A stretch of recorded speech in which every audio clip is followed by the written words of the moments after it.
Subscribe कीजिए cook with ABC को और बेल आइकन को दबाइए लेटेस्ट नोटिफिकेशन के लिए। ये बिल्कुल फ्री है। टू माय चैनल, आज मैं आपके साथ कॉर्न पुलाव की रेसिपी शेयर करने जा रही हूँ। क्योंकि आजकल कॉर्न का सीज़न चल रहा है, तो क्यों ना फ्रेश कॉर्न के साथ हम कॉर्न पुलाव बनाएं, जो कि बहुत ही टेस्टी बनता है और बहुत ही झटपट तरीके से तैयार हो जाता है। तो अगर आप मेरे चैनल के ऊपर पहली बार विज़िट कर रहे हैं तो मेरे चैनल को सब्सक्राइब ज़रूर कीजिए। इसी से हमें और वीडियोस बनाने का मोटिवेशन मिलता है। तो चलिए अब हम रेसिपी को बनाना स्टार्ट करते हैं। पुलाव के लिए हम सबसे पहले लेंगे 1.5 कटोरी कॉर्न। ये अभी कच्चे कॉर्न हैं। ये लीजिए 1.5 कटोरी हमने ऐड कर दी और अब इसको अच्छे से वॉश कर लेंगे। ये लीजिए अच्छे से कॉर्न हमने वॉश कर लिए हैं और अब इनको हम कुकर के अंदर ट्रांसफ़र कर देंगे।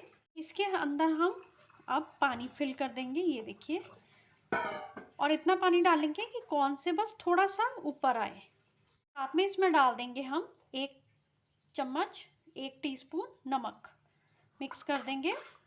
नमक के साथ ही हम 1 पिंच हल्दी ऐड कर देंगे और इसको 1 विसल आने तक पका लेंगे। ये लीजिए 1 विसल आ गई थी और खुद से ही मैंने स्टीम को रिलीज़ होने दिया। कॉर्न हमारे अच्छे से सॉफ्ट हो गए हैं। हम अपने नेक्स्ट स्टेप पे आते हैं। कढ़ाई के अंदर हम डालेंगे 4 से 5 टेबलस्पून कुकिंग ऑयल। इसे गर्म होने देंगे। हो गया है और अब इसके अंदर हम डालेंगे 1 तेज पत्ता, 5 से 6 लौंग, 5 से 6 काली मिर्च, 2 दालचीनी के टुकड़े। फ्राई हो गए हमारे ये खड़े मसाले। तो अब इसके अंदर हम डालेंगे 1 टीस्पून जीरा। जीरा को भी हल्के सा चटकने देंगे। जीरा हमारा चटक गया है और इसके अंदर मैंने 1 मीडियम साइज का प्याज लिया और उसे लच्छों में कट कर लिया, ऐड कर देंगे। अच्छे से सौटे कर लेंगे हम प्याज को भी। प्याज को हम तब तक सौटे करेंगे जब तक ये सॉफ्ट नहीं हो जाता। सॉफ्ट हो गया है हमारा प्याज। इसको हम हल्का सा लाइट गोल्डन कर लेंगे। जब तक प्याज हमारा लाइट गोल्डन हो रहा है तो तब तक मैं आपको ये चावल दिखा देती हूँ। चावल को मैंने 90% कुक कर लिया। कैसे किया? 1 कप मैंने बासमती राइस लिया, उसको मैंने आधे घंटे के लिए सोक कर दिया। सोक करने के बाद उसे मैंने अच्छे से पानी में उबाल लिया और उबालने के बाद मैंने स्ट्रेन कर लिया। और ये देखिए कितना खिला खिला चावल ये तैयार हुआ है। आपने कुक इसको 90% ही करना है। ये देखिए,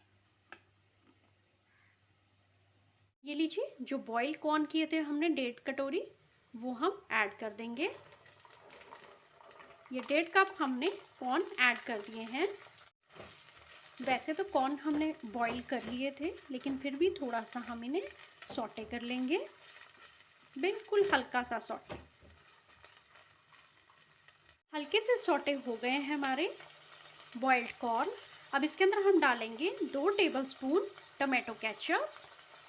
अच्छे से मिक्स कर देंगे टमाटो केचप को। हल्का सा हमने सौटे करना है। नेक्स्ट इसके अंदर हम ऐड करेंगे 2 टेबलस्पून ही चिली सॉस। अच्छे से चिली सॉस को भी हम मिक्स कर देंगे। और नेक्स्ट इसके अंदर हम ऐड करेंगे 1 टीस्पून नमक। नमक आप अपने स्वाद के अनुसार डाल सकते हैं। नमक भी अच्छे से मिक्स हो गया है और नेक्स्ट इसके अंदर हम डालेंगे ये उबले हुए चावल। के हाथों से हम टॉस कर लेंगे।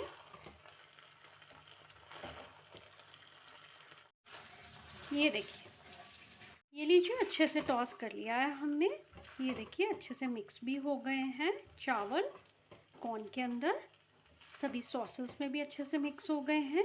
और अब हम इसे 2 मिनट के लिए बस कुक करेंगे। मिनट के लिए हमने कुक कर लिए हैं, पका लिए हैं। हल्के से बस मिक्स ही करने थे, बिकॉज हमने ये कॉर्न भी पकाए हुए हैं और चावल भी पकाए हुए हैं, तो इसीलिए 2 मिनट हो गए हैं। ये देखिए अच्छे से मिक्स भी हो गए हैं और अब हम गैस की फ्लेम को ऑफ कर देंगे। ये लीजिए रेडी हो गए हमारे कॉर्न पुलाव। तो आप इसको बच्चों के टिफ़िन में भी दे सकते हैं, स्नैक्स में भी खा सकते हैं, लंच में भी ले सकते हैं। बहुत ही टेस्टी बनते हैं ये कॉर्न पुलाव। उम्मीद करती हूँ आपको मेरी रेसिपी अच्छी लगी होगी। तो मेरी रेसिपी को लाइक कीजिए, शेयर कीजिए और चैनल को सब्सक्राइब करना ना भूलिए। Thank you.